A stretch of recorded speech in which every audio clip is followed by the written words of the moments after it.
اب بنی اسرائیل اس کے بہکاوے میں آ گئے اور اس بے جان بچڑے کو خدا سمجھ کر پوجنے لگے۔ السلام علیکم ورحمۃ اللہ وبرکاتہ۔ دوستو، بنی اسرائیل نے بچھڑے کی پوجا کیوں شروع کی تھی؟ یہ ایک قرآنی واقعہ ہے جو سبق آموز بھی ہے، دلچسپ اور نصیحت انگیز بھی ہے۔ اسے آپ مولانا عبدالحبیب اتاری صاحب کی زبانی سنیں اور آگے شیئر کریں۔ آج قرآن مجید فرقان حمید کا ایک تاریخی واقعہ میں نے آپ کے سامنے بیان کرنا ہے۔ ہم کوشش کرتے ہیں کہ جمعہ کے دن قرآن ہی کی باتیں کیا کریں، تو قرآن کا ایک ایسا واقعہ دلچسپ بھی ہے، عبرت انگیز بھی ہے، نصیحت آموز بھی ہے۔ One of the unique story of Quran, one of the unique جو ہے یہ واقعہ ہے، واقعہ بنی اسرائیل کا ہے۔ اور یہ لوگ بڑی، اللہ پاک نے بنی اسرائیل کو آزادی دی تھی فرعون کے غرق ہونے کے بعد، بڑی ہنسی خوشی زندگی گزار رہے تھے کیونکہ بڑا ٹف ٹائم گزارا تھا حضرت موسیٰ اور جو فرعون کا زمانہ تھا۔ حضرت موسیٰ اپنے ساتھیوں کے ساتھ دریائے نیل سے پار لگ گئے تھے اللہ کی عطا سے، اور فرعون غرق ہو گیا تھا، تو بڑا ہیپیلی لائف گزار رہے تھے۔ اب اللہ پاک نے حضرت موسیٰ کو حکم دیا کہ اے موسیٰ آپ کوہ طور پر آئیے، آپ کو ایک کتاب دی جائے گی، ٹھیک ہے نا؟ تو اب 30 دن تک حضرت موسیٰ کو حکم دیا گیا کہ کوہ طور پر اعتکاف کریں۔ حضرت موسیٰ اپنے بھائی حضرت ہارون علیہ السلام، وہ بھی اللہ پاک کے نبی ہیں، انہیں اپنا خلیفہ بنایا، اپنی قوم ان کے حوالے کی، اور آپ کوہ طور پر اللہ سے بات کرنے اور صحیفہ یعنی بعد میں جو آپ کو کتاب ملی توراہ وہ لینے کے لیے حاضر ہو گئے۔ 30 دن اعتکاف کیا، روزے رکھے۔ آخر دن جب اللہ پاک سے بات کرنے کا وقت آنا تھا تو آپ نے تیاری کی اور مسواک کی، نظافت اور پاکیزگی اختیار کی کہ رب سے بات کرنی ہے، اللہ کی بارگاہ میں جانا ہے۔ جب اللہ پاک سے بات کرنے کا موقع آیا، ہم کلامی کا شرف ملا، تو اللہ پاک نے فرمایا اے موسیٰ آپ نے روزے رکھے اور آپ کے منہ میں جو مہک تھی وہ میرے نزدیک مشک سے بھی زیادہ عزیز ہے، آپ نے مسواک کر کے وہ مہک ختم کر دی ہے، لہٰذا 10 دن مزید روزے رکھیں۔ اب یہاں تھوڑا سا رک جائیں، پتہ چلا کہ روزہ اللہ کو کتنا پسند ہے کہ جب ہم روزے سے ہوتے ہیں نا تو افطار سے پہلے آپ نے دیکھا ہوگا کہ ہمارے منہ میں ایک مہک ہو جاتی ہے، ایک جس کو ہم بو کہتے ہیں نارملی۔ ہمیں مزہ نہیں آ رہا ہوتا کہ یار پیسٹ نہیں کر پا رہے، حالانکہ روزے میں مسواک کرنے کی تو اجازت ہے، لیکن ہم زیادہ صفائی پیسٹ وغیرہ سے نہیں کر پا رہے ہوتے۔ تو فرمایا جو بھوک کی وجہ سے، روزے کی وجہ سے روزہ دار کے منہ سے بو آتی ہے وہ اللہ کو مشک سے زیادہ پسند ہے۔ تو اس سے روزے کی اہمیت کا پتہ چلا۔ تو سبحان اللہ، اللہ توفیق دے کہ ہم رمضان کے بھی پورے روزے رکھا کریں، بلکہ نفلی روزوں کی بھی کچھ نہ کچھ ترکیب ہونی چاہیے۔ بہرحال 10 مزید روزے رکھے حضرت موسیٰ علیہ السلام نے، پھر اس کے بعد اللہ پاک کی بارگاہ میں حاضر دی، اب اللہ سے باتیں کی، ہم کلامی کی۔ آپ تو اللہ کی بارگاہ میں تھے، ادھر بنی اسرائیل میں ایک شخص تھا، اس کا نام سامری تھا، وہ بڑا منافق تھا۔ اس نے بنی اسرائیل کے بہکانے کے لیے، کیونکہ حضرت موسیٰ تو چلے گئے تھے پہاڑ پر، تو اس نے کیا کیا، ایک سونے اور چاندی کے زیورات کو پگھلا کر ایک بچڑا بنایا، یعنی ایک جو سمجھے بت بنایا، اور گائے کا یا بچڑے کا اس نے ایک بت بنا دیا، اور اس میں کوئی ایسی چیز ڈالی کہ وہ بچڑا آوازیں کرنے لگا۔ اب سامری بولا کہ اے بنی اسرائیل، حضرت موسیٰ تو کوہ طور پر اللہ سے ملنے گئے ہیں، خدا تو خود تمہارے پاس آ گیا ہے، اور بچڑے میں خدا نے حلول کر لیا اور اللہ ہی تم سے باتیں کر رہا ہے، معاذ اللہ، استغفر اللہ۔ اب بنی اسرائیل اس کے بہکاوے میں آ گئے اور اس بے جان بچڑے کو خدا سمجھ کر پوجنے لگے۔ ودن 40 ڈیز یہ ہو گیا۔ اب ذرا غور کیجئے گا، صرف 40 دن کے لیے حضرت موسیٰ گئے تھے، مگر اس بدبخت نے ایسی چال چلی کہ بنی اسرائیل کو اس بچڑے کی پوجا میں لگا دیا۔ اچھا، ادھر بنی اسرائیل جو ہے وہ پوجا کر رہے ہیں، حرام کام کر رہے ہیں، شرک کر رہے ہیں، ادھر اللہ نے حضرت موسیٰ علیہ السلام کو یہ بتا دیا کہ تمہاری قوم کا یہ حال ہے۔ آپ واپس آئے، بہت جلال میں تھے، آپ نے پہلے تو بچڑے کو چکنا چور کر دیا، سامری کو سخت سزا دی، بنی اسرائیل کو توبہ کروائی اور دوبارہ کلمہ پڑھایا۔ اب یہاں ایک 2-3 بڑی اہم باتیں سمجھنے والی ہیں اس واقعے کے تحت، کہ سامری کے پاس ایسی چیز کیا تھی کہ جس سے بچڑا جو ہے وہ بولنے لگ گیا یا اس سے آوازیں آنے لگ گئیں۔ اللہ نے یہ بھی قرآن پاک میں بیان کیا ہے، پارہ نمبر 16 سورہ طٰہٰ میں حضرت موسیٰ نے سامری سے پوچھا تم نے ایسا کیا کیا تھا کہ یہ بچڑا بولنے لگ گیا؟ تو سامری جو کہتا ہے وہ قرآن میں موجود ہے، بصرت بما لم یبصروا به فقبضت قبضۃ من اثر الرسول فنبذتها، بصرت بما لم یبصروا به فقبضت قبضۃ من اثر الرسول فنبذتها۔ آسان ترجمہ قرآن کنز العرفان، میں نے وہ دیکھا جو لوگوں نے نہ دیکھا، اور تو میں نے فرشتے کے نشان سے ایک مٹھی بھر لی پھر اسے ڈال دیا۔ یعنی اے موسیٰ میں نے وہ دیکھا جو بنی اسرائیل کو نظر نہ آیا، مطلب میں نے جبریل علیہ السلام کو دیکھا اور انہیں پہچان لیا، وہ گھوڑے پر سوار تھے، چنانچہ میں نے ان کے گھوڑے کے قدموں کے نشان سے مٹی کی ایک مٹھی بھر لی، اس بچھڑے میں ڈال دیا، اسی سبب سے یہ بچھڑا زندہ ہو کر بولنے لگ گیا۔ اب اس کے پیچھے راز کیا تھا کہ جبریل امین کے جس گھوڑے پر آپ سوار تھے اس گھوڑے کے قدم جہاں لگے اس کی مٹی جو ہے اس بچھڑے میں ڈالی تو بچھڑا بولنے لگ گیا۔ اب علماء نے اس مسئلے سے کتنی باتیں ہمیں سکھائیں، پتہ یہ چلا کہ جبریل اللہ کے پیارے ہیں، وہ بے شک بابرکت ہیں، مگر واسطوں کی گنتی کیجئے گا۔ حضرت جبریل اللہ کے پیارے، ان سے گھوڑے کو نسبت ہوئی، گھوڑے کے قدموں سے مٹی کو نسبت ہوئی، اس مٹی کے اندر اللہ نے ایسی تاثیر ڈال دی کہ بے جان بچھڑے میں جان پڑ گئی، وہ بولتا نہیں تھا، بولنے لگ گیا۔ تو پتہ چلا کہ تبرکات میں اللہ پاک نے کیسی برکتیں رکھی ہیں، وہ عطا بخش ہوتے ہیں، زندگی بخش ہوتے ہیں، ان کی برکت سے مردہ دل زندہ ہوتے ہیں، مردہ قوموں کو عروج ملتا ہے۔ اللہ پاک تبرکات کے اندر مردے میں جان ڈال دینے کی صلاحیت اور برکت عطا فرما دیتا ہے۔ اب یہاں تو اس تبرک کا غلط فائدہ اٹھایا گیا نا، تو پتہ چلا کہ تبرکات میں تو تاثیر ہوتی ہے، یہ ہاتھوں کا فرق ہوتا ہے۔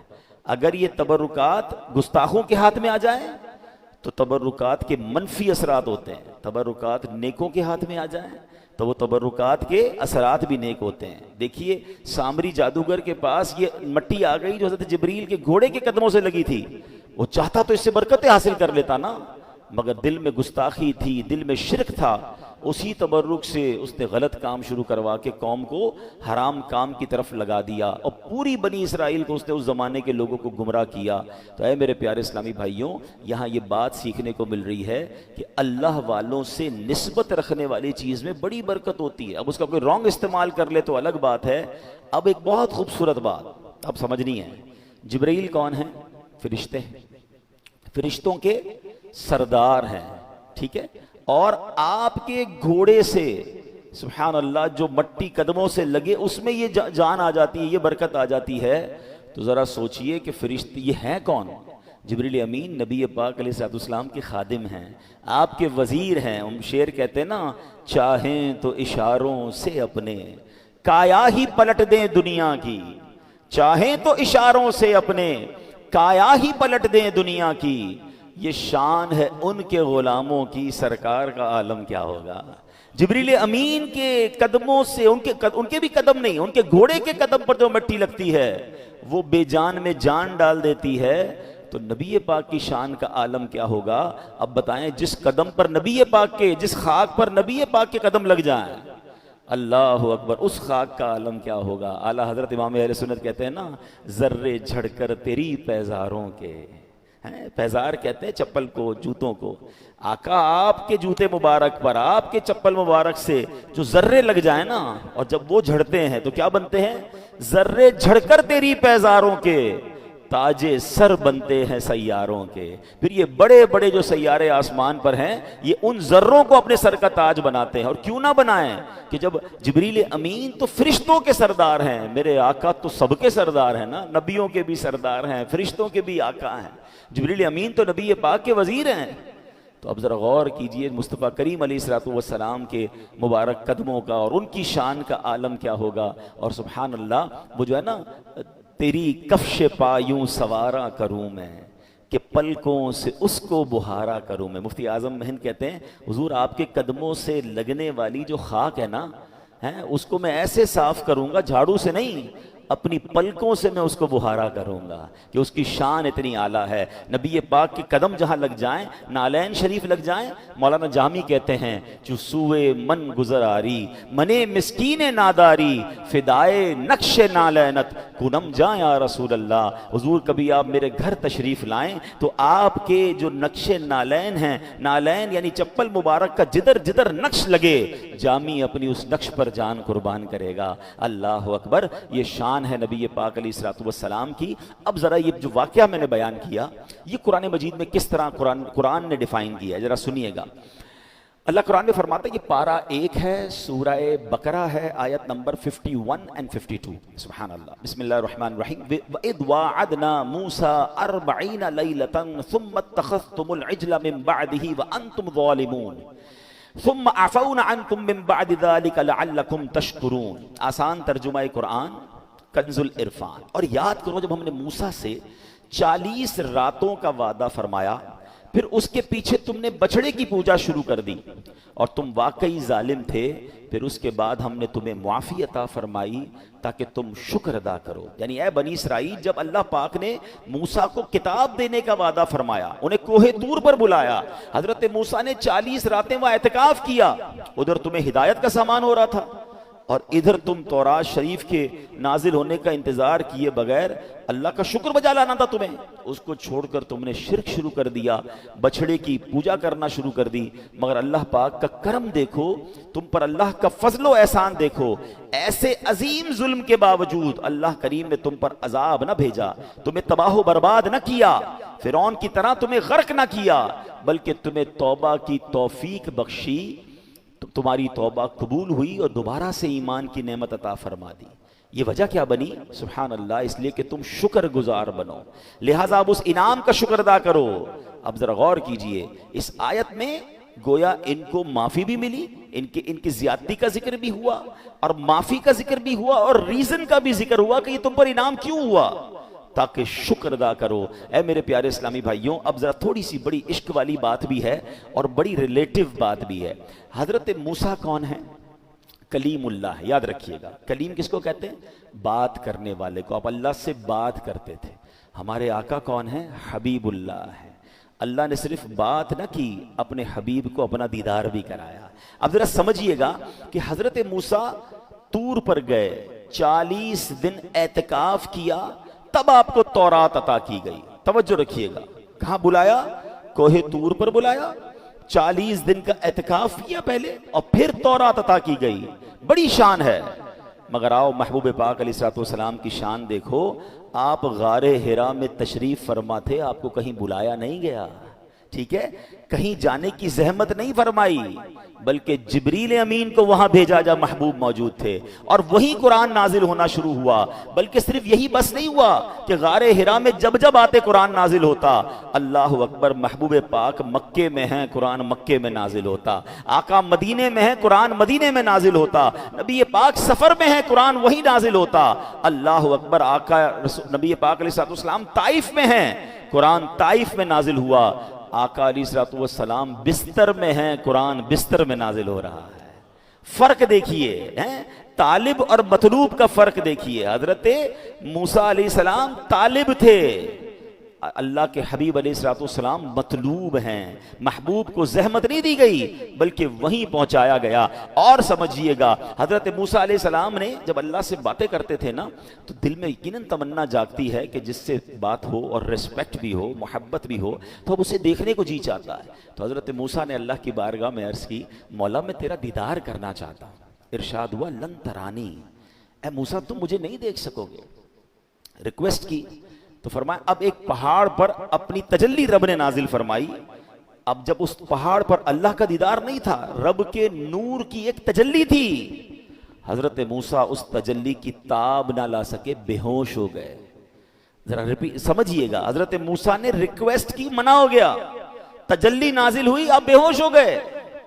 اور ادھر نبی پاک آرام کر رہے تھے ام ہانی رضی اللہ تعالیٰ عنہ کے گھر پر، اور جبریل امین آ کر عرض کرتے ہیں کہ حضور رب آپ کو بلا رہا ہے. یہاں ریکویسٹ ہے اور وہاں خود بلایا جا رہا ہے. یہاں بے ہوش ہو گئے ہیں اور وہاں میرے آقا اپنے سر کی آنکھوں سے رب کا دیدار بھی کر رہے ہیں، اللہ سے باتیں بھی کر رہے ہیں. خلیل اور حبیب کا فرق سمجھیے. یہ شعر آپ نے کئی بار صلاۃ و سلام میں سنا ہوگا, آج دوبارہ سنیں اور ایمان تازہ کریں کہ فرق قصہ طور و معراج سمجھے کوئی. Try to understand the difference between طور and معراج. قصہ طور و معراج سمجھے کوئی, فرق مطلوب و طالب کا دیکھے کوئی. کوئی بے ہوش جلووں میں گم ہے کوئی, کس کو دیکھا یہ موسیٰ سے پوچھے کوئی. آنکھ والوں کی ہمت پہ لاکھوں سلام. تو ہمارے آقا کی شان اتنی براء الورا ہے. اور اس قرآنی واقعے سے بھی پتا چل رہا ہے کہ 40 دن اعتکاف کروانے کے بعد کوہ طور پر بلا کر تورات دی جا رہی ہے, اور محبوب پاک جہاں جہاں جا رہے ہیں قرآن وہاں وہاں ان کے پاس آ کر جبریل امین پہنچا رہے ہیں, وہیں نازل ہو رہا ہے. جبھی تو آپ سنتے ہیں مکی صورت ہے, مدنی صورت ہے. ارے آقا مکے میں تھے تو قرآن مکے میں آیا, جب نبی پاک مدینے میں ہے تو قرآن لے کر جبریل وہاں آ رہے ہیں. اللہ اکبر, یہ شان ہے نبی پاک علیہ الصلوۃ والسلام کی. اب یہاں ایک اور بات سمجھنی ہے کہ 40 دن کا گیپ آیا نا حضرت موسیٰ اور اپنی قوم کے درمیان. قوم شرک میں گرفتار ہو گئی, بچڑا بنایا اور پوجنے لگ گئی. فرق دیکھیں اس امت اور اس امت میں. نبی پاک ظاہری طور پر 1400 سال سے زیادہ وقت گزر چکا ہے, ہم سے پردہ فرما چکے ہیں ظاہری طور پر, مگر یہ امت توحید پر قائم ہے, یہ امت شرک پر نہیں گئی. یہ کتنی بڑی شان ہے اس امت کی. اور سرکار دو عالم علیہ الصلوۃ والسلام نے بھی سبحان اللہ 1400 سال پہلے ایک گارنٹی دی تھی. آپ فرماتے ہیں وَإِنِّي وَاللَّهِ مَا أَخَافُ عَلَيْكُمْ أَن تُشْرِكُوا بَعْدِي, بے شک اللہ کی قسم, بخاری کی حدیث ہے, اللہ پاک کی قسم میں تمہارے متعلق یہ خوف نہیں رکھتا کہ میرے بعد تم شرک میں مبتلا ہو جاؤ گے. اللہ اکبر. گویا نبی پاک بھی جانتے تھے اور برائیاں بہت ساری میری امت میں ہو سکتی ہیں, مگر اجتماعی طور پر میری امت شرک میں گرفتار نہیں ہوگی. اب ذرا توحید پرستی کی میں آپ کو ایک مثال دیتا ہوں, ٹھیک ہے. داتا گنج بخش, امید ہے آپ مزار پر گئے ہوں گے, بہت دنیا جاتی ہے اور دنیا بھر کے لوگ آتے ہیں. لوگ بڑا ادب کرتے ہیں حضرت داتا گنج بخش علی حجویری رحمۃ اللہ تعالی علیہ کا, بڑے ادب سے حاضری دیتے ہیں. حاضری دے کر بعض اوقات ہم نے دیکھا کہ کچھ لوگ فاتحہ پڑھ کے جب ادب سے جاتے ہیں تو پیچھے الٹے قدم ہو جاتے ہیں, مگر جب وہاں نماز کا وقت ہوتا ہے, جنہوں نے نماز پڑھی ہوگی انہوں نے دیکھا ہوگا کہ اللہ کی شان ہے. وہ مسجد کی سسٹم ایسا ہے کہ جب آپ داتا گنج مزار پہ جائیں تو جب جماعت کھڑی ہوگی نا تو سارے لوگ ایسے جماعت پڑھیں گے کہ سب کی پیٹھ مزار شریف کی طرف ہوگی. یہ کیسی توحید پرستی کی شاندار مثال ہے کہ یقیناً ہم داتا حضور سے محبت کرتے ہیں, اللہ کے بہت بڑے ولی ہیں, مگر ان کو اللہ نہیں مانتے, عبادت نہیں کرتے. جب عبادت کی باری آتی ہے تو جن اللہ کی بارگاہ میں قبلے کعبے کی طرف سجدہ کرتے ہیں, اور بے شک وہاں داتا حضور کے مزار کو پیٹھ ہو رہی ہوتی ہے. یہ توحید پرستی کی مثال ہے. اور نبی پاک کی اس عظیم حدیث کا جو منظر ہے کہ اللہ کے حبیب علیہ السلام نے دوبارہ سنے, کچھ لوگ کنفیوژن پھیلاتے ہیں.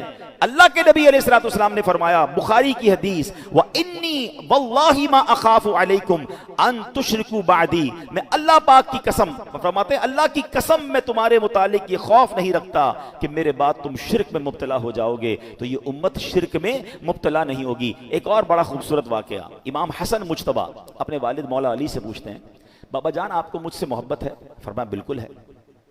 کہتے ہیں کہ آپ کو حسین سے بھی محبت ہے؟ کہا بالکل حسین سے بھی محبت ہے. کیا امی جان بی بی فاطمہ سے بھی محبت ہے؟ کہا بالکل محبت ہے. کہا رسول پاک علیہ الصلوۃ والسلام سے؟ کہا ان سے بھی بہت محبت ہے. تو کہا کہ اللہ پاک سے بھی محبت ہے؟ کہا بالکل اللہ سے بھی محبت ہے.